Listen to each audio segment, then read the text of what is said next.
Hello friends, I'm again back with my new video. This time the video is on about all about cost accounting standard 6. Cost accounting standard 6 on the material cost, okay? So right now I'm going with some of the definitions and some of the points which are very important to be discussed.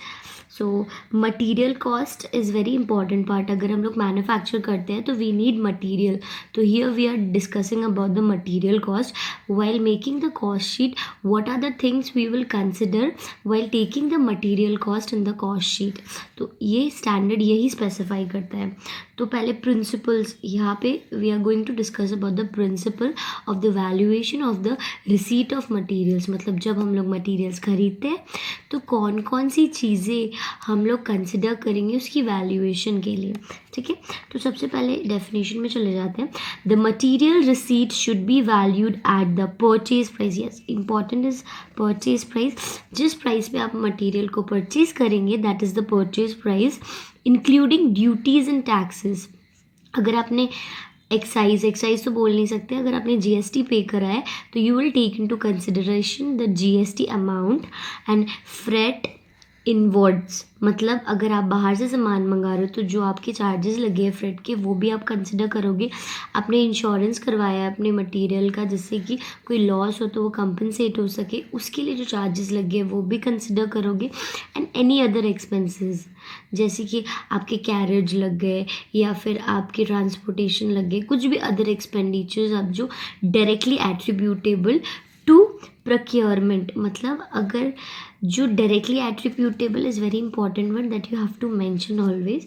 मतलब जो product को खरीदने में आपके लग गए, procurement मतलब अपने पास लाने में जो लग गए आपके डायरेक्टली, वो सारे खर्चे आप कंसिडर करोगे. एंड अगर उसमें से आपको कुछ ट्रेड डिस्काउंट्स मिले हैं, trade discounts you will deduct, that is the net of the trade discounts. Rebates मतलब छूट होती है, रीबेट्स को आप डिडक्ट करोगे. और टैक्सेस एंड ड्यूटीज़ रिफंडेबल और to be credited by taxing authority. कुछ सेनवैट क्रेडिट्स होते हैं, जो क्रेडिट्स हम लोग को मिलते हैं वो सारे credits you have to deduct while taking the whole cost of the material. ठीक है, एंड अगर आपको कैश डिस्काउंट मिलता है तो you will not deduct the cash discount.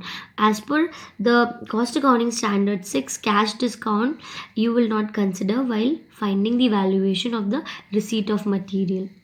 Then that can be quantified with the reasonable accuracy at the time of acquisition. Acquisition मतलब खरीदना, और reasonable accuracy मतलब आप उसको I mean you can you can find it the value, you can find the value that is quantified it. And at the same time reasonable accuracy मतलब आपको पता होना चाहिए कि कहाँ से आप वो फाइंड आउट करोगे. That is the reasonable accuracy, that should be accurate at the time of acquisition. ठीक है, तो एग्जाम्पल एक देख लेते हैं. Examples of the taxes and the duties to be deducted from the cost are the CENVAT credits, credit for the countervailing custom duties, sales tax refund. ये सब तो अभी एबॉलिश हो गया आफ्टर कमिंग जीएसटी. तो GST credit you can take in to consideration जब हम लोग डिडक्ट करेंगे. रिफंडेबल्स की बात करते हैं तो GST credit we can deduct it. So coming to the next point, that is the finance cost incurred in the connection with the acquisition of material. जितने भी finance cost आपके लगेंगे, जो भी interest आपने पे करा है या आपने लोन लिया है materials को procure करने के लिए, those interest cost should not form part of the material. Means material shall not form material cost. You will not take the finance cost. Okay, and then going to the third one, that is a self manufactured materials. Means हम लोग कुछ in house भी build करते हैं. Some of the materials we make in house, that is a self manufactured materials shall be valued including direct material cost. Direct material cost means आपको अगर कोई भी प्रोडक्ट बनाना है ना, उसके लिए एक मेन कंपोनेंट होता है, that is the direct material. And उसके लिए जो कॉस्ट इनकर करते हैं, that is a direct material cost that we will take. फिर एक एम्प्लॉई होगा या लेबर होगा जो उसको बनाएगा, that is a employee cost. कुछ एक्सपेंडिचर ओवरहेड्स होंगे जो लगेंगे उसको बनाने के, that we will take. Factory overheads, share of administrative overheads relating to the production we will take only. जो प्रोडक्शन करने में लगे वही लूँगे, otherwise we will not take. Like exclude कर देंगे उन एडमिनिस्ट्रेटिव ओवरहेड्स को जो अदर वर्क्स के लिए यूज़ हो रहे हैं। And finance cost and marketing overheads को भी हम लोग डिडक्ट करेंगे। मार्केटिंग मीन्स सेल करने के लिए उस प्रोडक्ट को। तो हम लोग तो अभी ये प्रोडक्ट इसलिए मंगा रहे हैं जिससे कि we can make a other main product, so we will not take the marketing overhead of that self manufactured materials. फिर in case of a captive consumption I have already discussed, that is captive means जो हम लोग एक product को बनाने के लिए in house consume करते हैं, that is a captive consumption. So captive consumption के लिए हम लोग कॉस्ट अकाउंटिंग स्टैंडर्ड 4 फॉलो करेंगे, जो बोलता है कि जो कॉस्ट होती है एक प्रोडक्ट की उसकी 110 मीन्स 110% हम लोग ले लेते हैं कैप्टिव कंजम्पशन के टाइम पे उस प्रोडक्ट का होल कॉस्ट। अगर कोई प्रोडक्ट 100 रुपये की आपकी आई तो कैप्टिव कंजम्पशन के टाइम पे उसकी कॉस्ट हम 110 लेंगे। तो when I will discuss CAS 4 I will tell this. So going to the fourth one, that is the spares which are specific to an item of an equipment shall not be taken to the inventories। ठीक है,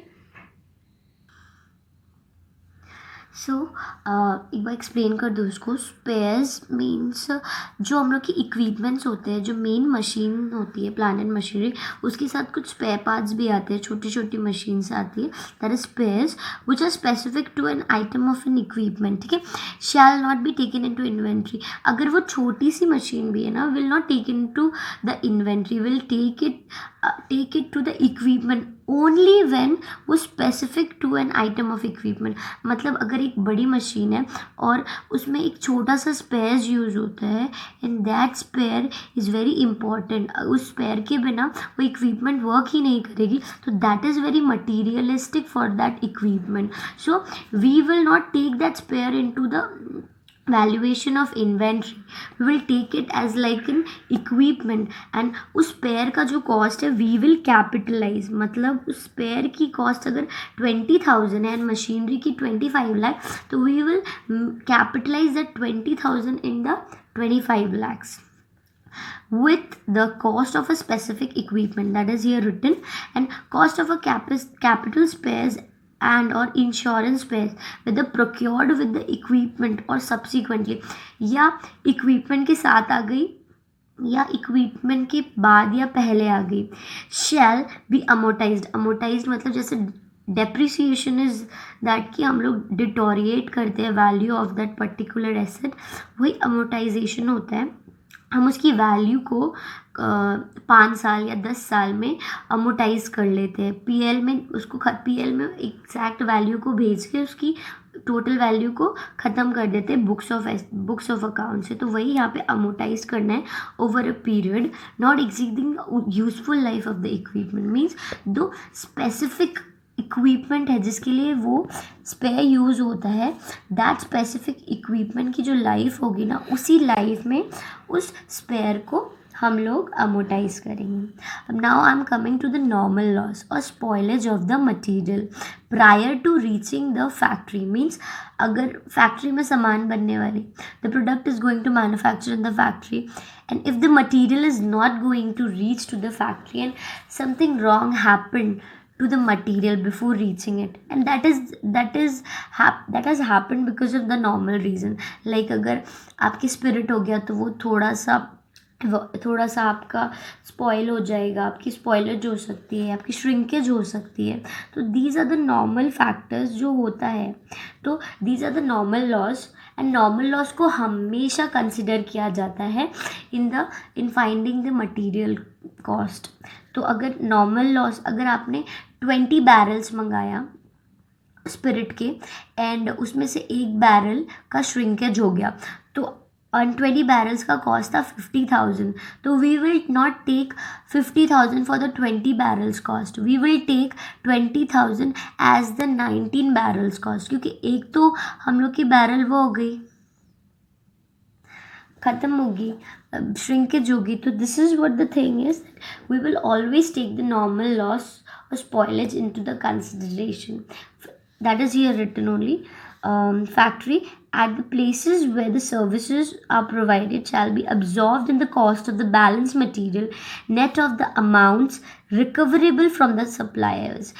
Net of the amount इसलिए बोला गया कि sometimes we do the insurance of the products, कि अगर इतनी की सामान है, अगर 25,000 की सामान है एंड उसकी 5,000 की इंश्योरेंस करवा ली, एंड अगर उसमें से कुछ भी एक्सीडेंट होता है तो 5,000 विल बी 5,000 की अमाउंट के बदले 25,000 रिकवर हो जाएगा. तो पर यहाँ पे तो आपकी थोड़ी सी सामान स्पॉयल हुआ, आपकी मान लो 1,000 की सामान स्पॉयल होगी, तो you will get the coverage of 1,000 rupees, so you have to deduct 1,000 rupees at the time of finding the normal loss. तो वही यहाँ पे लिखा हुआ है. And then coming to the losses due to shrinkage and evaporation, both are same. Normal loss, shrinkage and evaporation का भी accounting, or you can see the effect will be the same as of the normal losses effect. So the gain due to the elongation or absorption of the moisture etc before the material is received shall be absorbed in the material cost to the extent they are normal, which corresponding adjustment in the quantity. The same is written over here.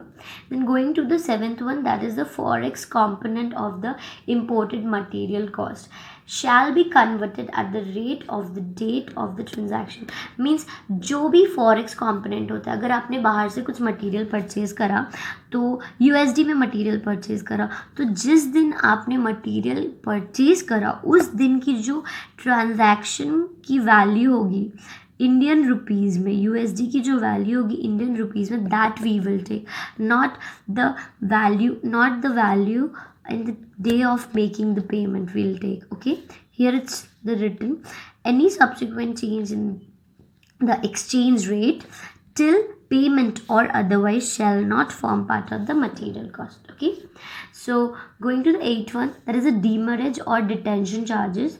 Demurrage charges क्या होती है ना, कि अगर supplier ने late कर दिया कुछ पेमेंट करने, प्रोडक्ट का डिलीवरी में, तो उसके लिए हम लोग उसको कुछ फ़ाइन चार्जेस करते हैं, that is the demurrage charges. तो डिटेंशन चार्जेस और penalties same as that of by the transporter और otherwise authorities shall not form part of the cost of the material. So वो सारी चीज़ें हम लोग की पेनल्टीज़ वगैरह कॉस्ट की पार्ट नहीं फॉर्म करेंगे.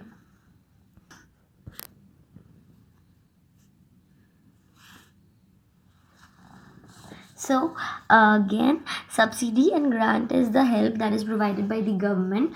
If your project is going to help other people, that in the way government provides the help, so these are the incentive and that has to be deducted while finding the material cost. Okay, so these are the principle for the valuation of the issue of material. Earlier we have discussed the receipt of the material, now we are discussing the issue of material. Okay, and being a supplier, if we are issuing some materials, so what are the things we will take into consideration? Issue shall be valued using the appropriate assumptions of the cost of flow. Means cost of flow means we are all aware of the facts that FIFO, LIFO and weighted average and some normal average and other things are also there. These are the appropriate assumptions we take while issuing the materials for the further production. तो यही बोल रहे हैं यहाँ पे, we will take into consideration these things. And then the second one is where materials are accounted at the standard cost. Standard cost, the price variances related to the material shall be treated as a part of the material cost.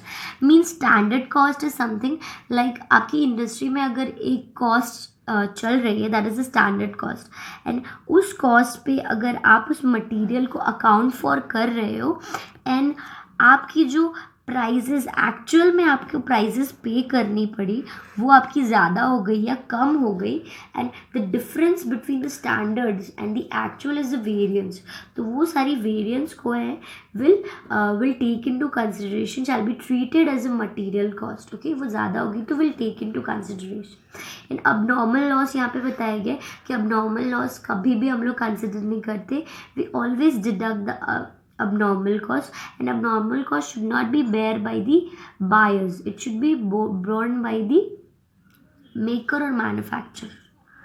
wherever the material cost include transportation, जहाँ भी transportation cost include होगा, CAS5, that is the cost of average determination of the average or equalized cost of transportation, this is the CS5 that we will follow। and material cost may include imputed cost।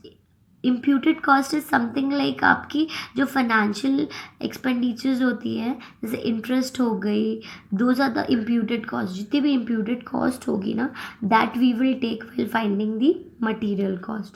So I hope you have understood what exactly the thing is। Now I'm